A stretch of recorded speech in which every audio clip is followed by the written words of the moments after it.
During the Great Depression of 2026, both the new government and the public are so desperate for money that the California Grand Lottery is launched. If someone kills the winner before sundown, they get to legally take the jackpot. The only rule is that bullets cannot be used. In Los Angeles in 2030, a man named Sean has just won the lottery, so he's now running away from a huge crowd that wants to kill him. Sean doesn't hesitate to fight them all, quickly taking them down before escaping by jumping over a fence. Afterward, Sean breaks into a home through a window and finds a grandmother inside. Sean immediately takes the grandmother's phone and destroys it. Outside, a drone is watching everything. Sean takes a moment to catch his breath, but the grandmother pulls out a Grand Lottery bolt gun and tries to kill him on the spot. She then breaks her lottery ticket to summon the lottery team, who breaks down the door and confirms Sean is dead. The grandmother is given a huge check for $22 million and appears on TV. A month later, Katie arrives in Los Angeles to restart her acting career. On the bus, she keeps staring at a little Oscar keychain, which seems to be a memento.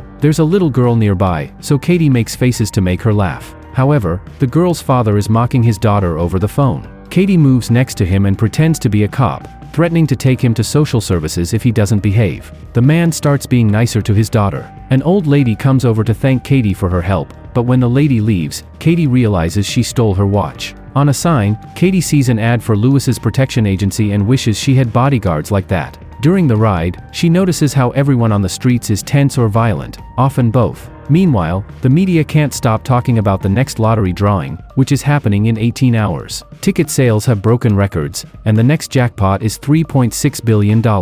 At his home, Noel gets his weapons ready while singing the Ninja Turtle song. Eventually, Katie makes it to the room she rented online and immediately notices her new roommate, Shadi, lied about the state of the place, which is terrible. Shadi herself is pretty annoying. There are pictures of her in Katie's room, she makes tasteless jokes, and ignores her very supportive mother's calls. Shadi also has an obnoxious boyfriend named DJ, who slaps Katie as a so-called prank when he hands her the house keys. The next day, Noel's ad appears on TV, offering his bodyguard services to whoever wins the lottery. When Katie wakes up, she's horrified to discover the upstairs bathroom has been leaking through the roof and ruined her clothes. She calls Shadi to complain since she has an audition in a few hours, but Shadi's only solution is renting her clothes. Katie has no choice but to spend her savings on an awful outfit and take a cab because she's late. The cab driver keeps making inappropriate comments and chats about celebrity gossip, mentioning that the famous rapper Machine Gun Kelly has his own bunker. When Katie arrives at the audition, an employee charges her $400 to participate.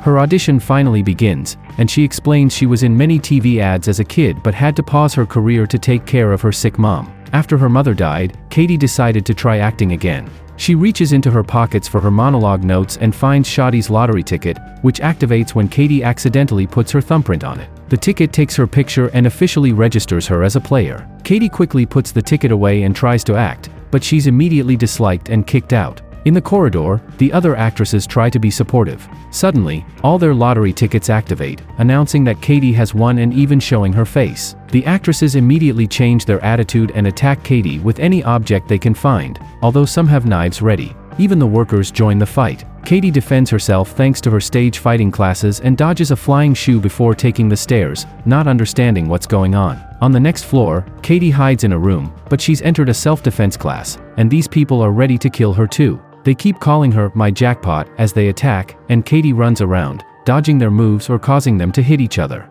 She tries asking what's happening, but they ignore her. While some people fight each other, Katie is punched and grabbed by her ankles. The guy whirls her around and throws her through a wall, making her land in a yoga class with more people ready to kill. The self-defense class members cross over too, and chaos takes over the room as blood starts to spill. When a man grabs Katie by the neck, Noel suddenly bursts through the ceiling and saves her by throwing the guy against the wall. Noel announces Katie gets 5 free saves, but afterward, his protection costs 10% of the prize. As he counts all the people he keeps taking down and reaches the end of the freebies, Katie has no choice but to sign his contract. Now he starts fighting people for real, even using Katie as a weapon to kick them off. He also ties her to his back to keep her safe and uses a belt as a whip to attack from afar. Once all the opponents are down, Katie frees herself and takes Noel's paralysis dart gun. After easily taking it back, Noel makes sure to put the unconscious bodies in the right position so they won't choke on their tongues. He explains that the lottery drone, which is already outside, posts the winner's location every 14 minutes, so they must get going.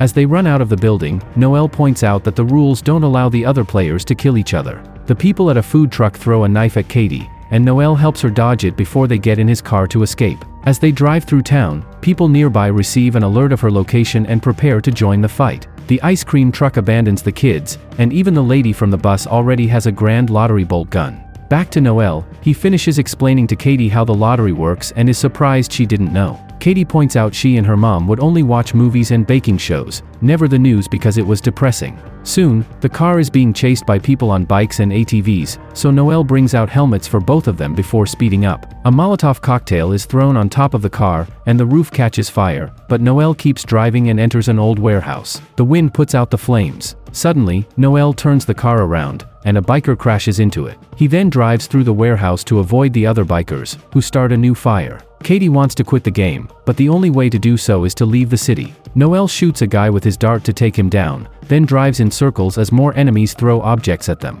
This creates a lot of dust, allowing the duo to escape by pushing the car out quietly. The bikers don't notice until the next Molotov falls on the ground. Katie keeps insisting she wants to quit, so Noelle agrees to take her to the closest quit line. At that moment, the bikers find them, and the chase starts again. An enemy jumps into the car through the back window, and Katie steals her knife while Noelle gets his darts out. However, the woman bites Noelle's arm. Noelle grabs the mirror and hits her with it before asking Katie to drive, ignoring her saying she can't. Noelle moves to the back seat to continue the fight, putting an extra helmet on his opponent before kicking her out of the car. The bikers throw another Molotov at them, and Noelle forces Katie to drive through a wall to escape. They stop a car, and a biker crashes while trying to dodge it. Katie knocks out another biker with her helmet. The duo tries to leave, but the car barely moves before breaking down due to all the damage. Katie gets out and tries to run away, but Noelle stops her. Noelle explains he gets no money if she quits but still wants to help her because they must treat people the way they want to be treated. Suddenly, Katie throws sand at his face and manages to punch him, so Noelle has to crack his nose back into place. At that moment, a police car appears, and Katie goes to the cops for help.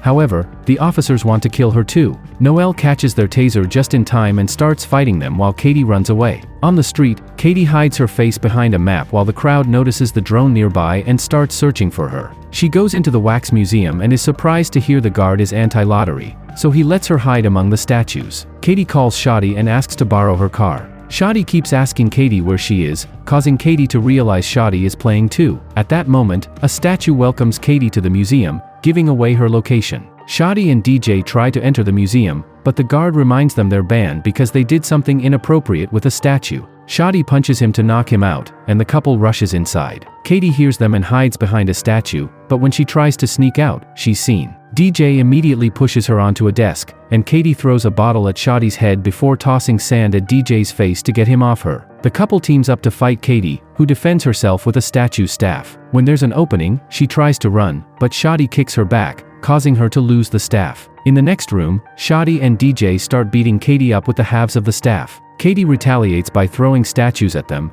thinking it's Cher when it's actually the Kardashians. The fight continues in the horror room, where they grab any prop available to attack. After lots of struggle with movie costumes and weapons, Katie runs out as Shadi throws an axe at her. The weapon hits, but it's fake, so it does nothing. Katie presses a button to bring down the shutter, only to remember what Noelle taught her. She fixes the guard's body so he won't choke, then rolls out of the museum right before the shutter closes, leaving Shadi and DJ trapped inside. A tour bus guide immediately sees her and announces her location on the microphone. Before attackers can reach her, Noelle appears in a police car and takes her away. Katie still doesn't trust him because helping her quit means not getting paid, so she thinks he'll kill her in private. As the tour bus keeps hitting the back of the car, Noelle wishes they had a bunker, and Katie remembers the taxi driver. Soon, the duo shows up at Machine Gun Kelly's house. Kelly thinks Katie wants something inappropriate when she asks for help. At that moment, the bus appears, so Katie gets Noelle's dart gun and forces Kelly to open his panic room. Katie and Noelle rush inside and put Kelly to sleep with a dart before trying to close the door. A crowd gathers in the living room, and an arm tries keeping the door open, so Noelle gets ready to shoot it. Thinking he wants to shoot her, Katie takes the gun and shoots a dart at the arm, forcing it to retreat and finally closing the door for good. The room is fully equipped, and the duo can watch the crowd on the security camera. A wary Katie keeps the gun aimed at Noelle, so he sits by her side and shares sweet facts about himself to prove he's a good guy. Suddenly, the Oscar keychain falls from Katie's pocket, and when Noelle says it looks cool, Katie opens up. She chose to become an actress for her mom, who loved movies and celebrities. Her mother knew Hollywood could be hell and gifted Katie the keychain to remind her she would be proud of her no matter what. When Katie was younger, she made good money as a child actor, but her dad ran away with all of it. Noelle is very understanding and comforting, so Katie gives him back the gun. She wants to know why Noelle would help her quit, so he explains his priorities. 1 is saving people's lives, and 2 is making enough money to keep saving people's lives. Outside, the crowd continues to hit the door to no avail. Shadi slaps Kelly to wake him up, but nothing happens, so she drags him into the pool and threatens him into sharing the door password, which is the meme 6969. All this is seen by Katie and Noelle, who gets angry because he has no choice but to make a call and ask for a favor. He orders something called a phone strike and rushes to put Katie's phone inside a safe. Then, the duo holds the door as Shadi uses the password. However, the crowd freezes when they hear all their phones ringing with an Amber Alert. This is a trap, and their phones start exploding, burning a variety of body parts. As everyone deals with their burns, Katie and Noelle come out to escape, although Noelle stops to put out the flames on someone's groin. Outside, a bunch of guards are waiting with damage-proof cars and rubber bullet guns. They only want to take Katie, but she forces them to bring Noelle as well. During the ride, Katie asks if Noelle works with these people. He explains he used to but is now a freelancer. Moments later, they arrive at headquarters, and Katie meets Louis, learning this is his security company. She isn't impressed by him because he keeps mocking Noelle and asks to be taken out of the city. However, Louis gives her a new phone and points out she's in the safest building in the country. He also shows off the grenades in his pocket. With only 4 game hours left, Louis gives them a tour and shows them the wall with all the winners they've saved, although the names are anonymous, and they've been lacking clients for a while. Louis explains they charge 30%, and Katie signs the contract after getting a part of that money for Noelle. Afterward, they see on the security cameras that a crowd is gathering outside, so Louis decides it'll be safer to move Katie to a hidden underground fortress using decoy vehicles. First, the duo gets medical care for their wounds, and Noelle shares more about himself. He used to be a mercenary in the private sector with Louis, and their unit was sent all around the world to kill horrible people. One day, Noelle discovered his victims weren't always bad guys, and he quit in the middle of a job. This caused the mission to fail, and only he and Louis survived. Nowadays, the money he makes goes to the families of his victims and teammates. In return, Katie shares that her dad used to be her manager and made her work all day long since she was 8. When she turned 18, she told him she wanted to manage her own money, so he disappeared with it. Katie had to take care of her sick mother, who died a month ago and left her with only $600 and a bus ticket to Los Angeles. At that moment, an employee brings a prosthetics machine. Katie puts her face inside, and the machine applies a mask that makes her look like an old man. However, Noelle is worried because moving Katie out doesn't make sense, and this facility is too expensive to be maintained with only 30% of the old prizes, especially if they haven't had any clients lately. After Katie changes clothes to finish the disguise, Noelle finally realizes Louis is only pretending to protect the winners to kill them in secret. Louis takes them to a car, and Katie keeps requesting for Noelle to come along, which Louis turns down. Getting desperate, Katie kicks Louis in the groin, and Noelle uses the distraction to open the garage door. Then, he shoots all the guards with his darts as the crowd rushes in, but they don't recognize Katie and ignore her. Noelle drags her out and gives her the keycard he stole from a guard, telling her to run while he buys some time. More guards appear and hold Noelle down while Louis kicks him for information. Suddenly, all the AI-driven decoy cars take off with Katie hiding in one of them, so Louis sends his people to follow them.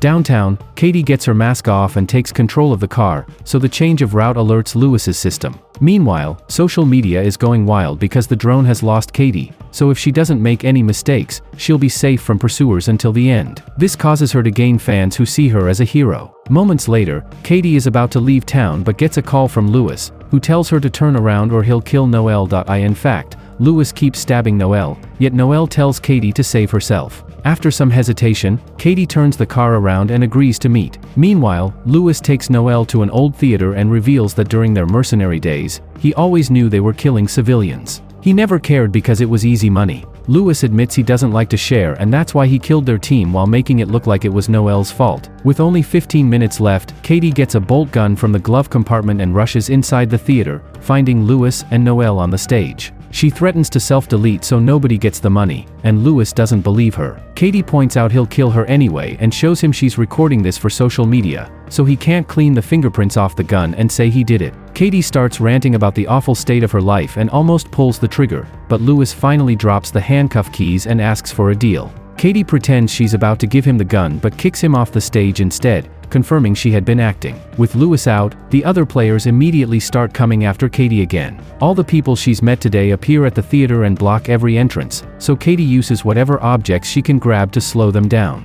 Suddenly, Louis grabs her leg and makes her fall before trying to kill her. A cop tries to help, but Louis kicks him off and continues to struggle against Katie. At that moment, a crowd bursts in, so Noel starts fighting them while still cuffed to the chair and singing the Ninja Turtles song. The chair soon breaks, giving him more freedom of movement. Katie bites Louis and disarms him before throwing the keys at Noel, who finally frees himself. While Noel fights Louis, Shadi appears with a katana to fight Katie, who quickly disarms her and knocks her out with a headbutt. With only 4 minutes left, a huge crowd suddenly enters the theater. Noel is still fighting Louis, so Katie has to climb the stage decorations for safety. Louis steals an axe from another player, and Noel defends himself with cymbals, which helps him finally defeat his former friend. The bus lady tries to climb after Katie, so she kicks her off. Then, Noel starts breaking the decoration so people can't follow Katie. Louis's men arrive, and half of them make a human stair for Louis to climb while the others tackle Noel. Louis reaches Katie on the scaffolding, and they start fighting until Katie slips. She hangs on the edge and reveals she used her keychain to activate one of his grenades, which then explodes. Louis dies, and Katie falls, but her fans appear with a big flag and catch her just in time. As the countdown reaches 0, Katie hugs Noel and promises to pay him 50%. The lottery people come to give her the check, and she announces she doesn't want to be an actress anymore. 6 months later, Katie and Noel are working together on a bunch of charities, like a free protection agency, a school of self-defense and stage fighting, and a center for kids with bad parents. Noel tries to open a Ninja Turtles-themed pizzeria but gets sued for copyright infringement. The duo also goes on a vacation on their own super yacht.